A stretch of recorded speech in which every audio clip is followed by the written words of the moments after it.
حضرت جویریہ رضی اللہ تعالی عنہا حارث بن زرار کی بیٹی تھیں جو قبیلہ بنی مستلق کا سردار تھا۔ منافع بن صفوان سے شادی ہوئی تھی جو غزوہ مرسے میں قتل ہوا۔ اس لڑائی میں کثرت سے لونڈی غلام مسلمانوں کے ہاتھ آئے، انہی لونڈیوں میں حضرت جویریہ رضی اللہ تعالی عنہا بھی تھیں۔ جب مال غنیمت کی تقسیم ہوئی تو وہ ثابت بن قیس بن شماس انصاری رضی اللہ عنہ کے حصہ میں آئیں۔ اسلام میں اگر آقا راضی ہو تو لونڈی غلام کچھ رقم ادا کر کے آزاد ہو سکتے ہیں۔ اس طریقہ کو کتابت کہتے ہیں۔ اسی اصول کے موافق حضرت جویریہ رضی اللہ تعالی عنہا مکاتبہ بن گئیں۔ ان کو شرط کے موافق 9 اوقیہ سونا ادا کرنا تھا، لیکن یہ رقم ان کی استطاعت سے بہت زیادہ تھی۔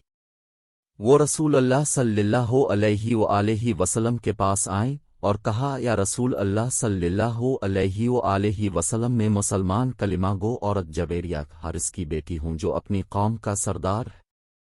مجھ پر جو مصیبتیں آئیں وہ اب صلی اللہ علیہ وآلہ وسلم سے مخفی نہیں۔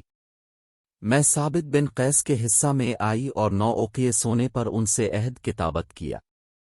یہ رقم میرے امکان میں نہ تھی، لیکن میں نے اب صلی اللہ علیہ وآلہ وسلم کے بھروسہ پر اس کو منظور کر لیا، اور اب صلی اللہ علیہ وآلہ وسلم سے اس کا سوال کرنے کے لیے آئی ہوں۔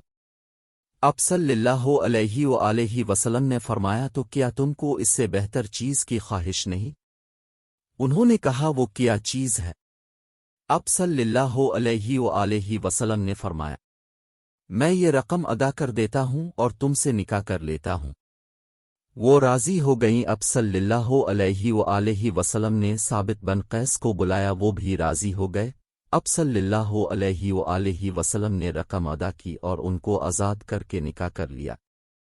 یہ چرچا پھیلا تو لوگوں نے قبیلہ بنی مستلق کے تمام لونڈی غلام کو اس بنا پر آزاد کر دیا کہ حضرت صلی اللہ علیہ وآلہ وسلم نے ان لوگوں سے رشتہ مساہرت قائم کر لیا۔ آزاد شدہ غلاموں کی تعداد ایک روایت میں 700 بتائی گئی ہے۔ حضرت عائشہ رضی اللہ تعالی عنہا کہتی ہیں کہ جویریہ رضی اللہ تعالی عنہا کی برکت سے سینکڑوں گھرانے آزاد کر دیے گئے۔ بعض روایتوں میں ہے کہ حضرت صلی اللہ علیہ وآلہ وسلم سے خود حضرت جویریہ رضی اللہ تعالی عنہا نے یہ خواہش ظاہر کی تھی، اور اب صلی اللہ علیہ وآلہ وسلم نے تمام قیدیوں کو ان پر ہبہ کر دیا تھا۔ حضرت جویریہ رضی اللہ تعالی عنہ نے 50 ہجری میں وفات پائی اور جنت البقیع میں دفن ہوئی۔ اس وقت ان کا سن 65 برس تھا۔